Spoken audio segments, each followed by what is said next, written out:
Welcome back to our channel village Vakeel Vasavi. So మీరు కనుక మన ఛానల్ని మొట్టమొదటిసారిగా చూస్తున్నట్లయితే ఛానల్ సబ్స్క్రైబ్ చేసుకోండి, అలానే వీడియోకి లైక్ చేయండి. సో ఈరోజు వీడియోలో ఏంటంటే నన్ను ఒక సబ్స్క్రైబర్ అడిగారు, సో లా నుంచి లెక్చరర్ ఎలా అవ్వాలి, అసలు ప్రాసెస్ ఏంటి అని చెప్పి అడిగారు. సో నేను అంతకుముందు లా నుంచి డిఫరెంట్ ప్రొఫెషన్స్ అంటే లా నుంచి ఏమేమి ప్రొఫెషన్స్కి వెళ్ళొచ్చు అనే కాన్సెప్ట్ మీద అయితే ఆల్రెడీ వీడియో చేశాను. సో ఆ వీడియో ఎవరైనా చూడని వాళ్ళు ఉంటే ఇప్పుడు నేను డిస్క్రిప్షన్లో మీకు లింక్ ఇస్తాను, చూడండి. అండ్ ఈరోజు వీడియోలో కంప్లీట్గా అసలు ఈ లెక్చరర్కి సంబంధించి అసలు ఎలా వెళ్తాము, ఏంటి ప్రాసెస్ అనేది చెప్తాను. ఫస్ట్ ఆఫ్ ఆల్ మీరు BA LLB కంప్లీట్ చేస్తాము. సో ఆ తర్వాత LLM అనేది కంపల్సరీ. అది మీరు ఏ బ్రాంచ్లో అయినా చేయొచ్చు, బట్ లెక్చరర్ అవ్వాలనుకున్న వాళ్ళకి కాన్స్టిట్యూషన్ బ్రాంచ్ అనేది బాగుంటుంది.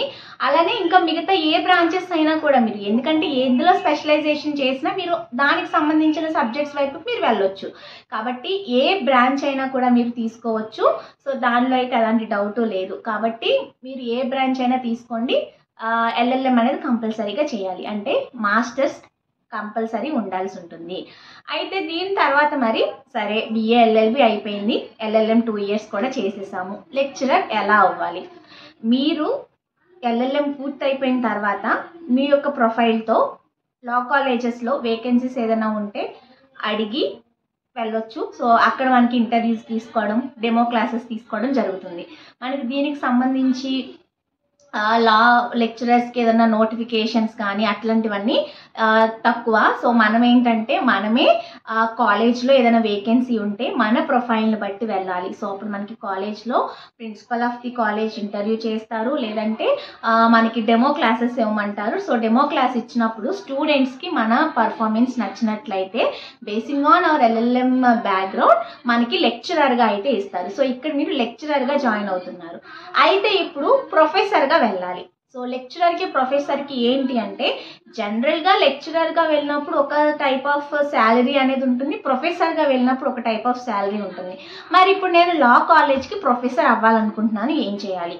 సో ఒకటి మీరు PhD చేయాల్సి ఉంటుంది. PhD మీకు ఎన్ని సంవత్సరాలు అంటే 3 సంవత్సరాలు 4 సంవత్సరాలు మినిమం, మ్యాక్సిమం 10 years 15 years చేసే వాళ్ళు కూడా ఉంటారు. Basing on their thesis and performances, their guides, ఇవన్నీ కూడా మనకి బేస్ అయి ఉంటుంది. ఇప్పుడు నేను LLM సెకండ్ ఇయర్లో ఉన్నాను. సో నేను ఆల్రెడీ అసిస్టెంట్ ప్రొఫెసర్ అయిపోయాను. సో నేను ప్రొఫెసర్ ఎలా అయ్యాను మరి? అయితే మీకు PhD చేయాల్సి ఉంటుంది. PhD చేస్తే మీకు డాక్టరేట్ వస్తుంది, ప్రొఫెసర్ అవుతారు. కానీ షార్ట్కట్లో ఇంకొంచెం కష్టదాయకంగా, ఇప్పుడు PhD అంటే జస్ట్ RCET ఎంట్రన్స్ టెస్ట్ రాస్తాం, చాలా ఈజీ ఉంటుంది, సీట్ వస్తుంది, చేస్తాం, పర్ఫార్మెన్స్ ప్రకారంగా 3 ఏళ్ళకో 4 ఏళ్ళకో ప్రొఫెసర్ అవుతాం.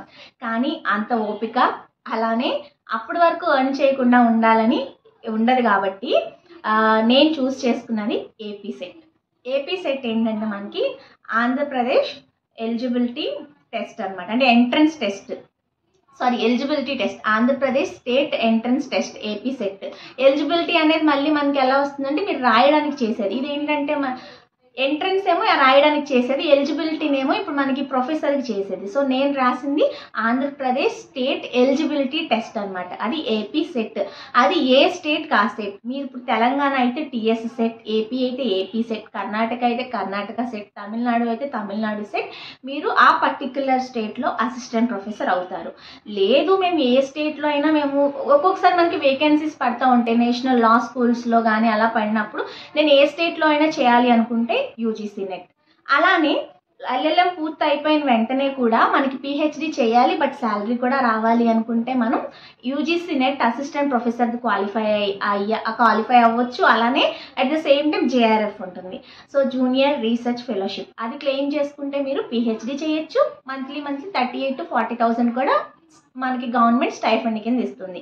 సో మనకి శాలరీ ప్లస్ PhD అవ్వాలంటే అదివే. లేదు నాకు ఇప్పుడు RCET ద్వారా చేస్తే నాకు శాలరీ కాదు, నేను ప్రొఫెసర్గా జాయిన్ అవ్వాలనుకుంటున్నానంటే AP SET or UGC NET is the way. కాబట్టి ఈ విధంగా వెళ్తే మనకి ప్రొఫెసర్ అవుతాము. నార్మల్గా లెక్చరర్ అనే ట్యాగ్ అనేది అయితే మనకి LLM చేయగానే అయితే వస్తుంది. సో దానికి ఏంటి అంటే మనం వేకెన్సీస్ ఉంటే ట్రై చేయడం అలా ఉంటుంది. And priority should be given to AP set qualified candidates. Why? Because PhD అనేది జనరల్గా రాసి వెళ్తాం. సో PhD చేయకుండా మీకు అసిస్టెంట్ ప్రొఫెసర్ అనే ట్యాగ్ ఇవ్వాలి అంటే ఆషామాషిగా ఎగ్జామ్ ఉండదు.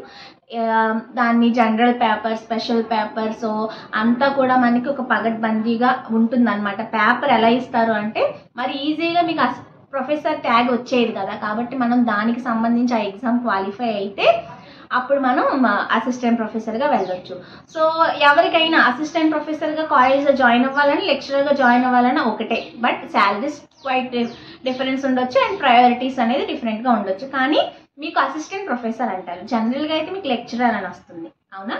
ఇప్పుడు నేను ఉన్నాను అనుకోండి, ఇప్పుడు ఏపీజెడ్ క్వాలిఫై అవ్వలేదు, ఎల్ఎల్ఎం అవ్వగానే జాయిన్ అవ్వాలనుకుంటున్నాను అనుకుంటే వాసవి లెక్చరర్ ఉంటుంది. బట్ నేను ఏపీసెట్ క్వాలిఫై అయ్యాను కాబట్టి అసిస్టెంట్ ప్రొఫెసర్ ఉంటుంది, అది కూడా వితౌట్ డూయింగ్ పిహెచ్డి. ఇది మనకి రీసెంట్గా వచ్చింది. అంతకుముందు ప్రొఫెసర్స్ అయిన వాళ్ళందరూ పిహెచ్డి ఖచ్చితంగా చేయాల్సిందే. ఇప్పుడు ఇది నేను పిహెచ్డి సంబంధించి అయితే కనుక ఫర్దర్గా మీకు చెప్తాను, చేస్తానా చేయనా. నేనైతే పిహెచ్డి చేయాలి అంటే కనుక ఖచ్చితంగా యూజీసీ నెట్ ద్వారానే చేయాలి, అప్పుడు మనకి స్టైఫండ్ వస్తుంది అండ్ రెగ్యులర్గానే ఉండాలి అని. అండ్ ప్రైవేట్గా చేసుకోవాలి అనుకుంటే కనుక 2 years, ఇప్పుడు 3 కూడా అంటున్నారు. సో 2 years మనం జాబ్ ఎక్స్పీరియన్స్ కనుక పెట్టుకున్నట్లయితే మనకి ప్రైవేట్గా చేసుకోవడానికి కానీ పార్ట్ టైం పిహెచ్డి చేసుకోవడానికి ఎలిజిబిలిటీ వస్తుంది.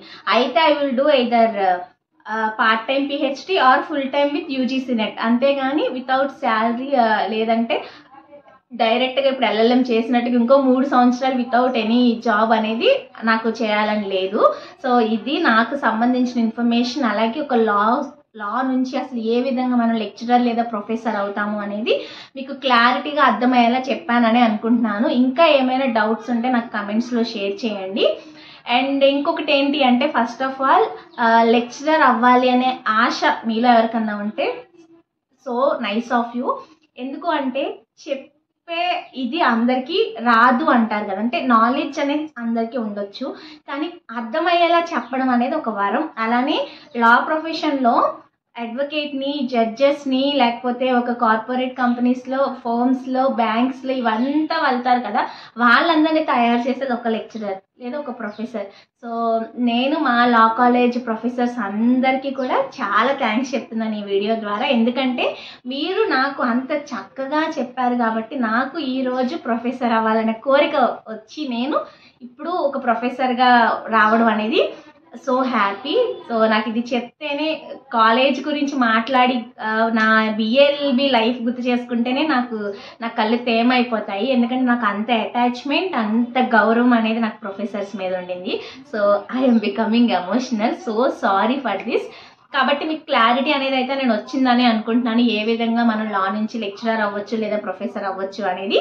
సో మరి ఇంకెందుకు, మీ ఎయిమ్ ఓరియంటెడ్గా ఇప్పుడు బిఏఎల్ఎల్బి కంప్లీట్ చేసిన ఎల్ఎల్ఎం చేసేయండి, మరి చేసేసి ఏపీ సెట్కి అయితే ప్రిపేర్ అవ్వండి, లేదా పిహెచ్డి చేసి అవుతామన్నా ఓకే.